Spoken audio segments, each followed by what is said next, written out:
two nice wins against Colorado, and now you have a road trip at Oregon and Oregon State this week. So just start us with an opening statement, and we'll take questions. Yeah, coming off a good win Sunday at Colorado, but coming off the week sweep of them, as we've talked about in terms of playing your travel partner twice in the same week, it's unique. And it presents its challenges. So I think it's hard to beat anybody twice, and it's really hard to beat the same team twice in the same week. So pleased to get through that 2-0. I think the games were different, so it was a good learning experience. We continue to get better. We had a great fourth quarter. We outscored them 25-13, I think, in that fourth quarter. So it was fun to see our team kind of push through a little adversity and just kind of run away with it at the end. So it was a good win, good week, and now we regroup and we go on the road. We have 4 of our last 6 games here on the road. So this week at Oregon State. Then next week we have Cal and Stanford at home, and then we finish at UW and Wazoo. So those are our last 6 games, and there's lots to play for, which is fun. We just got to go one at a time.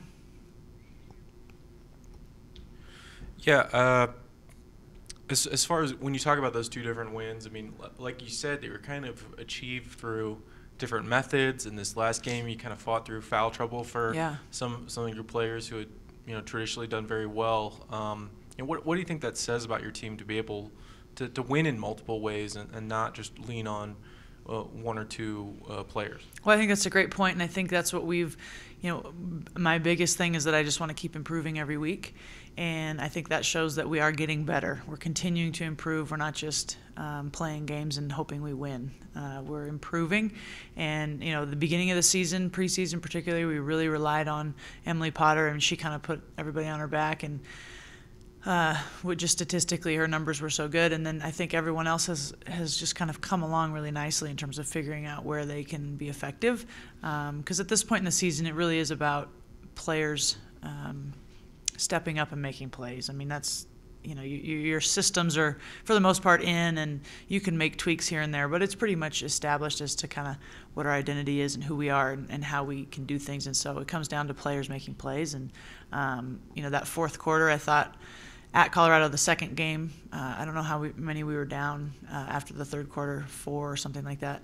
Our players made baskets, made plays at both end, defense and offense, when it was kind of winning time, if that makes sense. And so, and that's progress. That's great to see. When you first came on as the coach, I mean, you didn't really know the team that well. You didn't know the players. You didn't know who was going to step up, who wasn't. What can you say about the leadership of this team? Because it starts with leadership within the players to be able to do what you've been able to do in your first year. Them buying in and then them taking that leadership role and responsibility for the team. Yeah. Can you talk about who stepped up as a leader, how they've been as a leader, and brought this team to where you are today? Yeah, well, it's all the players. I mean, they've done it. They've done just a tremendous job of buying in. And I think, I don't know that I can pinpoint one person and say, she was the reason that everyone got on board. I think this group, it speaks to the character of kids that we have. And I've said that from the beginning. I was very fortunate in the character of players that I inherited, and that they want to win. They want to be good. And it's one thing to say you want to be good. Everybody wants to win, right? Everybody that ever plays. Of course, you want to go out and win or lose. You want to win. But what are you willing to do that? To make that a possibility. And these guys have bought in, and they're working really hard. I think they're working harder than they've ever worked. And that can wear you down a little bit and get you fatigued, but they're pushing through it. But I think they've done a nice job from our seniors all the way down. I don't think it's one particular person. I think it's the whole group has just kind of bought into, let's get better, and let's do this as a group, and it's been fun to see. Danny named to the All-State Good Works team. Very limited honorees for that. Yeah. What do you think that says about what she's done in her career? I think that is as cool and impressive and prestigious as an award as there is. It's there's only 5 Division I women that win it, and it's one of the most as I said, it's one of the most prestigious awards that's given, and I know that's true on the men's side as well. But to be not only, she was nominated last year, and I heard that, and I thought that was pretty impressive. So this year she was nominated and then won it. But I think it speaks, I got to inherit a player like Danny. I feel lucky that I get to coach her. But if you read the release and all the things that she's done, these student athletes, they have such an opportunity to do good. I mean, you have such a platform as a student athlete, especially at a place like Utah, to make a difference. And Danny is someone that has really bought into that. But it didn't just start when she got to Utah. She's got an amazing family, and she was raised to think about others and care about others. And it's really cool. I'm so proud of her. I think that's one of the best awards you can get as a college athlete, and for us to have someone like that wearing the Utah jersey, representing us in this community is really, really cool. I'm really proud of her.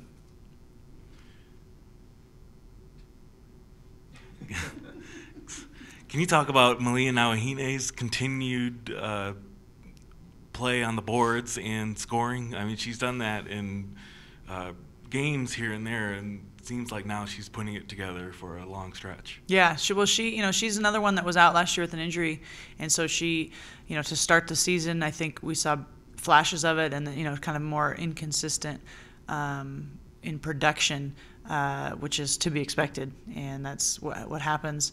Coming off sitting out a year, and then new staff, new coaches, new style, everything's new. Inconsistency is to be expected from everybody. But now, once we've started conference, you can kind of see her settling in. And then now the last 4 or 5 games, she's had double figures and rebounds. And she's always tasked typically with guarding the other team's best perimeter player, just because she's, as I've said, she's feisty and she's fearless, and she's hard to not have on the floor. It's hard to take her out just because she brings some stuff. But I think offensively she's settled down a little bit. She understands where she can get her shots, where she can create shots for other people. And she's just done a really nice job. But I think she's finishing this season here really strong, and we need that. Not to get too far ahead, but, obviously every time you see Oregon State on the schedule, you think of, the Pac-12's best and kind of measuring yourself against one of the best teams in the country, and obviously a post who kind of compares with your own, and they have Sydney healthy again.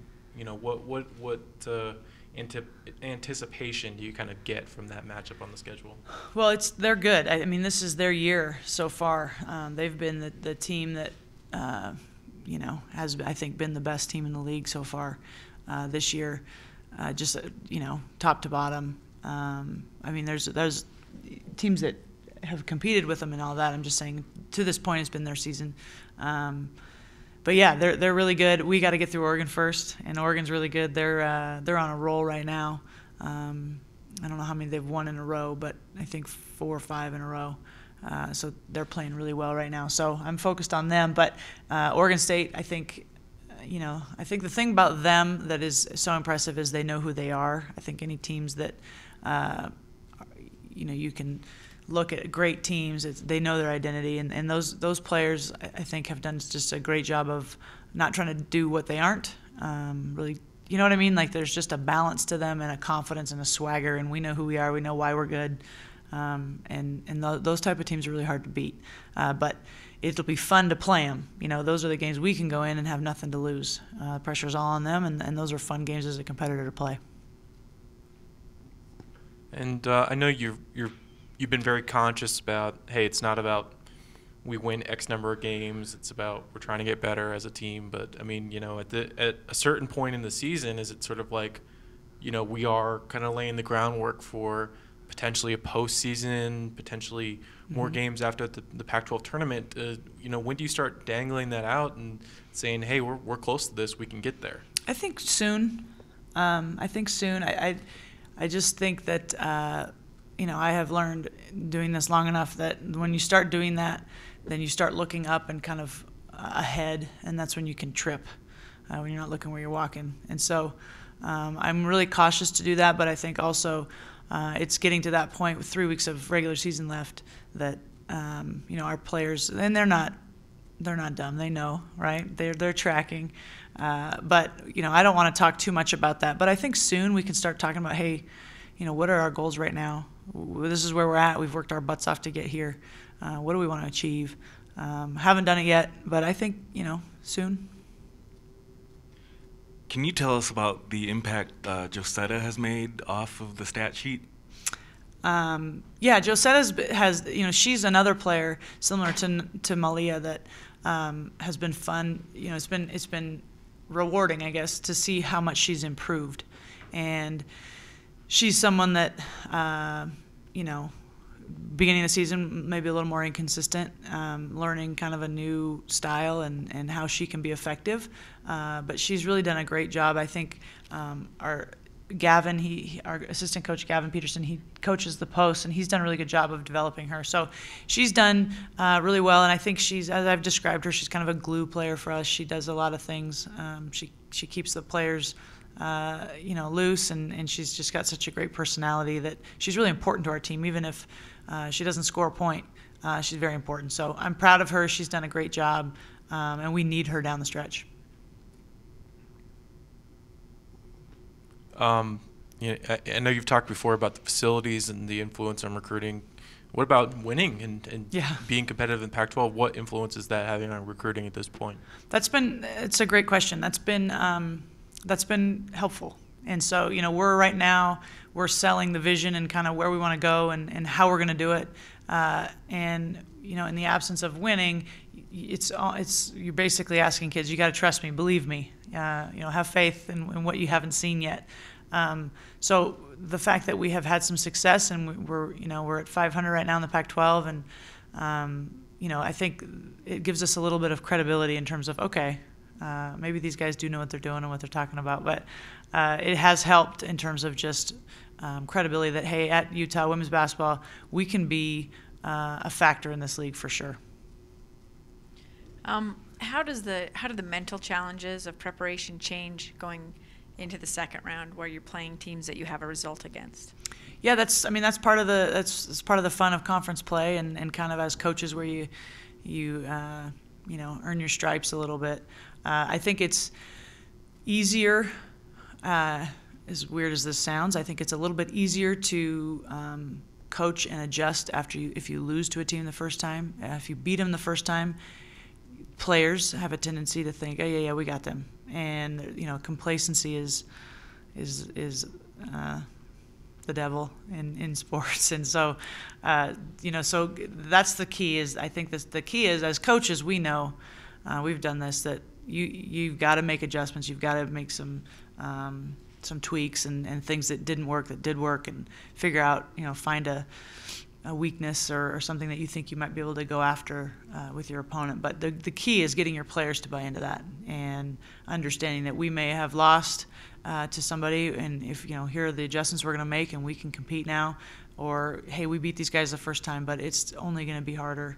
And like I said, it's hard to beat the same team twice in the same season. It just really is. So that's kind of the fun of it, though. It's as a coach, it's kind of the chess match of coaching, and it's fun. Can I just follow that up with Sure. Just some of your strategies? I mean, do you ever draw on maybe some of the experiences they had in those games, some of the disappointments, or some of the successes or victories that you saw in them? Yep.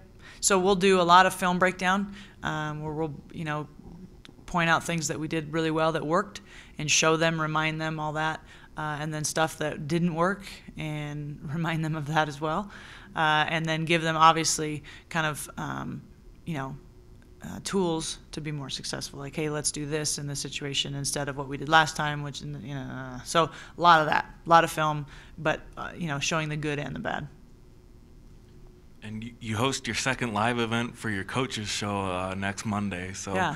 How does having that support in the community help you down the stretch run? It's great. And, we only have 2 home games left, which is crazy to think about. So, yeah, next Monday, 6:30 to 8 downtown at the ESPN studio. We'll have another live show. The first one was a great success. It was really fun. I think it's a great opportunity for our fans. It's free. There's free food and drinks and stuff. So there's no reason not to come. But it's a great opportunity to hang out with our players. We talked about Danny, the quality. We have just great student athletes that I think that's one of the fun things about women's athletics. You get to hang out with. There's just a different kind of connection you can have and get to know these guys. But the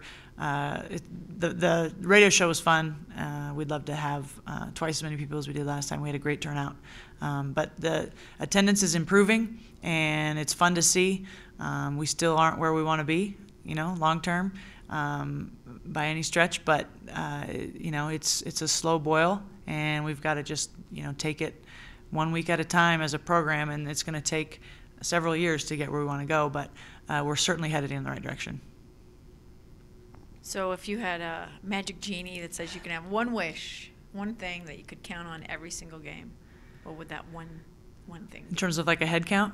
Yeah, or just one thing, like you'll out-rebound your opponent. One thing like that. One statistic. Wow. We'll win. Yeah. You could say point. No, more points than who we're playing. But I mean, yeah. I would probably say I'll cheat the question and have two answers. So the first one would say lower amount of turnovers. Mm-hmm. That's been something that's kind of been something that we're working hard to fix, and we've got to continue to do that. And then the offensive rebounds. I'd love to have 20 of those a game. And how much teaching do you still do at this point? I mean, how much are they still learning new skills or new a lot fundamentals? I wouldn't say new, not new, we're not putting in, they've never noticed, we're not reinventing the wheel, but we do a lot of skill development still. I think that's the one thing, as you go over the course of the season, you're always kind of game planning for your next opponent or recovering from your last game and talking about that, and you kind of forget about you can potentially forget about skill development. And so that's something we do a lot. Like today, Tuesdays are all skill development days. We don't really talk about game planning. It's more just, a lot of shooting, ball handling, attacking, defensive stuff. So we do a lot of that, actually. All right, thanks a lot, Coach. Thank you. Thanks for being here. Appreciate it.